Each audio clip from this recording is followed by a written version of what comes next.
শক্তিশালী থার্মোনিউক্লিয়ার বোমার পরীক্ষা হলো যুক্তরাষ্ট্র। স্টেলথ F-35 যুদ্ধ বিমানের ব্যবহার।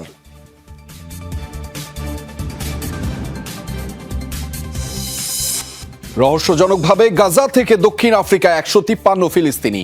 মানবিক কারণে মিলল 3 মাস বসবাসের অনুমতি। ইসরায়েলি তাড়িয়েছে বলে সন্দেহ। সাথে আছি আমি আহমেদ রেজা। এবার জানাচ্ছি বিস্তারিত।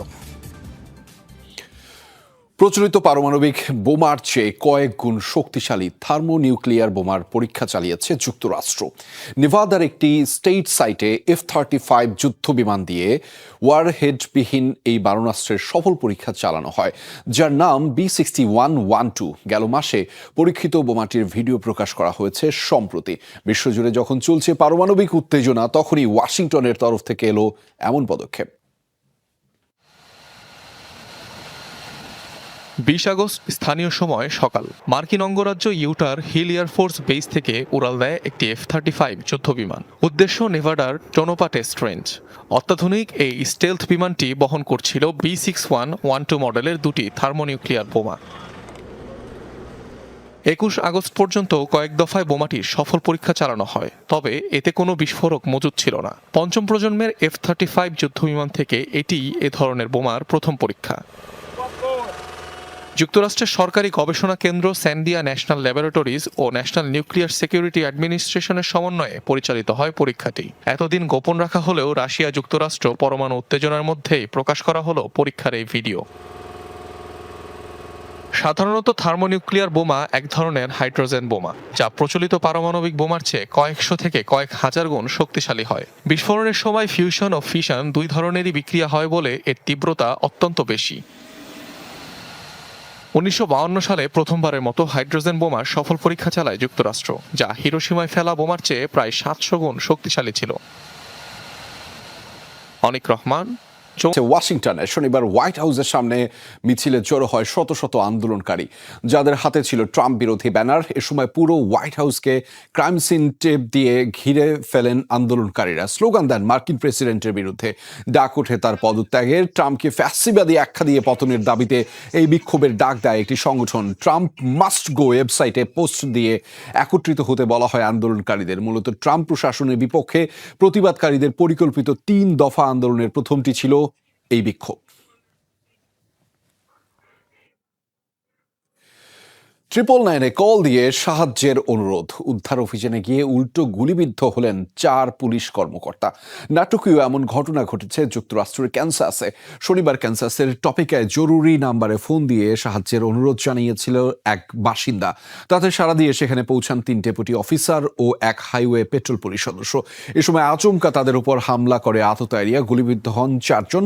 পুলিশের পাল্টা গুলিতে নিহত হন এক সন্দেহভাজন। গুরুতর আহত অবস্থায় আরেকজনকে ভর্তি করা হয় হাসপাতালে। পুলিশ সদস্যদের উপর এই হামলার কারণ এখনো জানা যায়নি।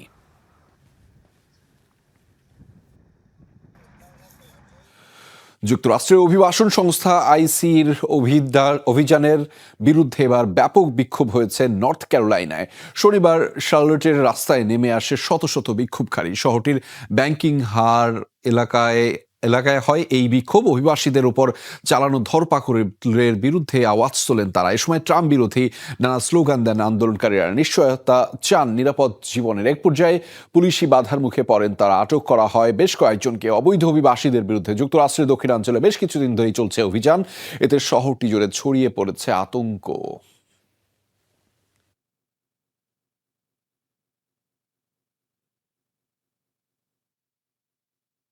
রহস্যজনকভাবে দক্ষিণ আফ্রিকায় পৌঁছানো 153 ফিলিস্তিনির মধ্যে 130 জনকে মানবিক কারণে 3 মাসের জন্য বসবাসের অনুমতি দিয়েছে দেশটির সরকার।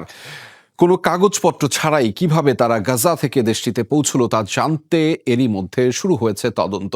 গাজা বা পশ্চিম তীর থেকে ফিলিস্তিনিদের সহজে বিদেশে ভ্রমণের সুযোগ নেই। প্রাথমিকভাবে ধারণা করা হচ্ছে ইসরায়েলি তাদের বিতাড়িত করেছে, দেশটিতে পাঠিয়েছে।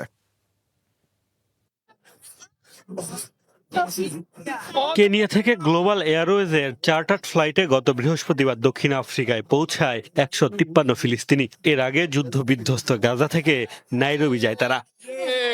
I'm so blessed. কাগজপত্র ছাড়াই চার্টার্ড ফ্লাইটে তাদের দক্ষিণ আফ্রিকা যাওয়া নিয়ে চলছে নানা জল্পনা কল্পনা। কিভাবে তারা দেশটিতে পৌঁছালো সেই রহস্য উদ্ঘাটনে তদন্ত শুরু করেছে দক্ষিণ আফ্রিকার সরকার। 153 ফিলিস্তিনির মধ্যে 23 জনকে বিভিন্ন দেশে ফেরত পাঠানো হয়েছে। ইসরায়েলি আগ্রাসন শুরুর পর থেকেই গাজার পক্ষে শক্ত অবস্থান দক্ষিণ আফ্রিকার। এবারও মানবিকতা দৃষ্টান্ত দেখিয়ে অবৈধভাবে প্রবেশ করা ফিলিস্তিনিদের 90 দিনের জন্য বসবাসের অনুমতি দিল রামাফোসা প্রশাসন।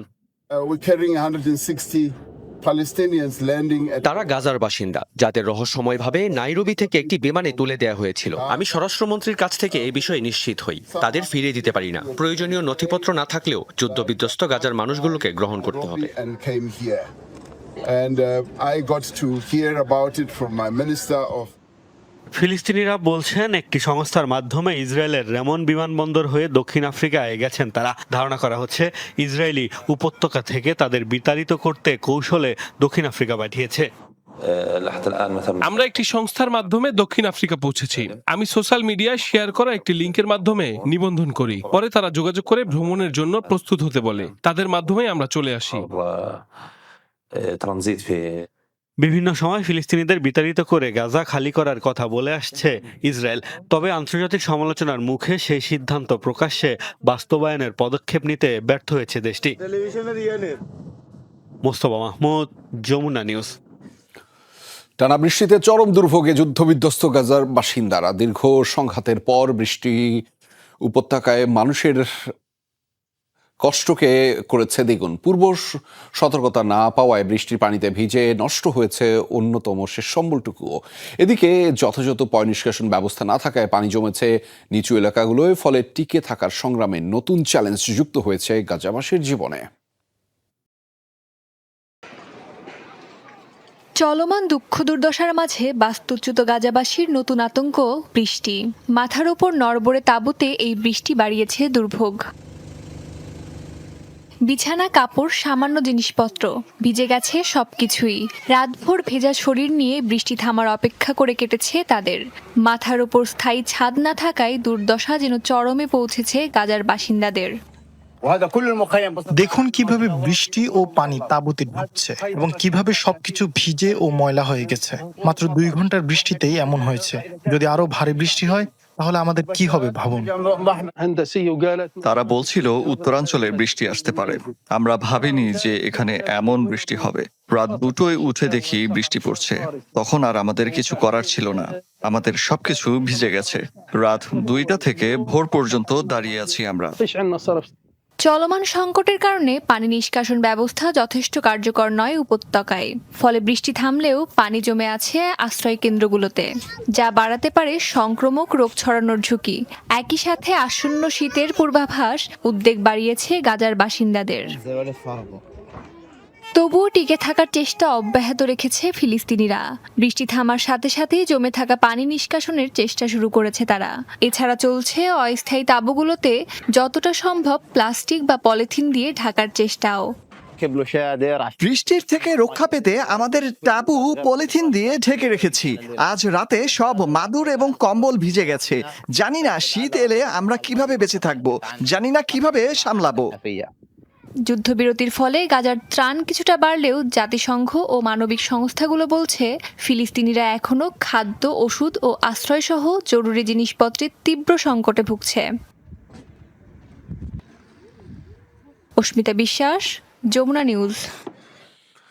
আবারও বিক্ষোভে উত্তাল হয়ে উঠল ইসরায়েলের রাজধানী তেল আবিব। 2023 সালের 7 অক্টোবরের ঘটনায় দায় স্বীকারের জন্য নেতানিয়াহু সরকারের প্রতি চাপ প্রয়োগ করে বিক্ষোভকারীরা। রাষ্ট্রীয় তদন্তের লক্ষ্যে একটি নিরপেক্ষ কমিটি গঠনের দাবিও তোলেন তারা। গাজা থেকে নিহত জিম্মিদের মরদেহ দ্রুত ফিরিয়ে আনার জোর দাবি জানান আন্দোলনকারীরা। শনিবার ব্যানার ও পতাকা হাতে রাস্তায় নামেন শত শত মানুষ। দিতে থাকে সরকার বিরোধী নানা স্লোগান। অভিযোগ তুলে 7 অক্টোবরের হামলায় দায় স্বীকার করতে রাজি নন নেতানিয়াহু। পাশাপাশি অযৌক্তিক সুবিধা লাভের জন্য তিনি নিজেই তদন্ত কমিটির সদস্য বাছাই করতে চান, যা মানতে নারাজ বিক্ষোভে নামা এসব ইসরায়েলি।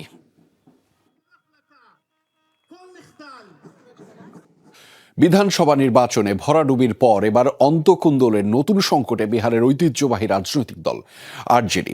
দল ত্যাগের পাশাপাশি পরিবারের সাথে সম্পর্ক ছিন্ন করেছেন সাবেক মুখ্যমন্ত্রী লালু প্রসাদের মেয়ে রোহিণী। নির্বাচনে ফলাফল ঘোষণার একদিন পরেই এক্স বার্তায় দল ও পরিবার ছাড়ার ঘোষণা দেন তিনি। রোহিণীর দাবি, ভাই তেজস্বী যাদবই তাকে এই সিদ্ধান্ত নিতে বাধ্য করেছেন। এ সময় পরিবারের সদস্যদের বিরুদ্ধে নির্যাতনের অভিযোগও তোলেন তিনি। কয়েক বছর আগে বিহারের সাবেক মুখ্যমন্ত্রী বাবা লালু প্রসাদ যাদবকে কিডনি দান করে বেশ আলোচনার জন্ম দিয়েছিলেন রোহিণী আচার্য। ঐতিহ্যবাহী যাদব পরিবারের এই সদস্য রাজনীতিতে ছিলেন বেশ সক্রিয়। সবশেষ লোকসভা নির্বাচনেও অংশ নিয়েছিলেন।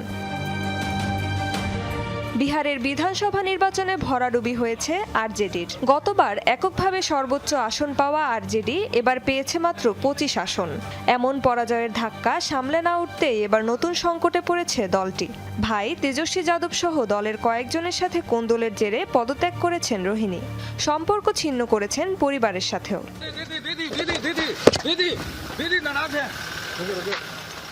রোহিণীর অভিযোগ, তাকে পরিবার ও দল ছাড়তে বাধ্য করা হয়েছে। এজন্য নিজের ভাই তেজস্বী যাদব ও দলের দুই প্রভাবশালী নেতা সঞ্জয় যাদব ও রামিজকে দায়ী করেন তিনি। রোহিণীর অভিযোগ, দলের ভরাডুবি নিয়ে প্রশ্ন করায় এ পরিস্থিতির শিকার তিনি। नहीं, मेरा कोई परिवार नहीं है। अब ये जाकर के आप संजय, रमीज, तेजस्वी यादव से पूछिए, मेरा कोई परिवार नहीं है। আমার কোনো পরিবার নেই। আপনারা সঞ্জয় যাদব, রামিজ ও তেজস্বী যাদবকে জিজ্ঞেস করুন। তারাই আমাকে পরিবার থেকে ছুঁড়ে ফেলে দিয়েছে। পুরো দেশ জানতে চায় দলের এমন ভরাডুবির কারণ কি। কেউ সঞ্জয়, রামিজকে নিয়ে প্রশ্ন তুললে নির্যাতন, এমনকি মারধরের শিকার হতে হবে। अब जब संजय और रमीज इन लोग का नाम लीजिए तो आपको घर से निकाल दिया जाएगा। এরই মধ্যে রাজনীতি ও পরিবার ছেড়ে বিহার থেকে সিঙ্গাপুরের উদ্দেশ্যে রওনা দিয়েছেন রোহিণী। সেখানেই স্বামীর সাথে স্থায়ীভাবে বসবাস করবেন তিনি। রেজওয়ানা সাইমা, যমুনা নিউজ। পাকিস্তানের হায়দ্রাবাদে একটি আতশবাজি কারখানায় ভয়াবহ বিস্ফোরণে নিহত হয়েছে অন্তত 7 জন, গুরুতর আহত কমপক্ষে 6। এক বিবৃতিতে দেশটির পুলিশ জানিয়েছে, শনিবার আগুন লাগার পর কারখানাটিতে বিস্ফোরণ হয়। এতে প্রায় নিশ্চিহ্ন হয়ে যায় স্থাপনাটি। জোরালো বিস্ফোরণে কয়েক মিটার দূর পর্যন্ত ছিটকে পড়ে ইট এবং পাথরের। সময় ভেতরে ছিল শিশু শ্রমিকরাও। ঘটনাস্থলে উদ্ধার কাজ চালায় fire service and rescue team. 7 মরদেহের পাশাপাশি এখন পর্যন্ত উদ্ধার করা হয়েছে গুরুতর দগ্ধ আরও 6 জনকে। দ্রুত হাসপাতালে নেওয়া হয় আহতদের। এর মধ্যে 2 জনের অবস্থা আশঙ্কাজনক বলে জানিয়েছে চিকিৎসকরা।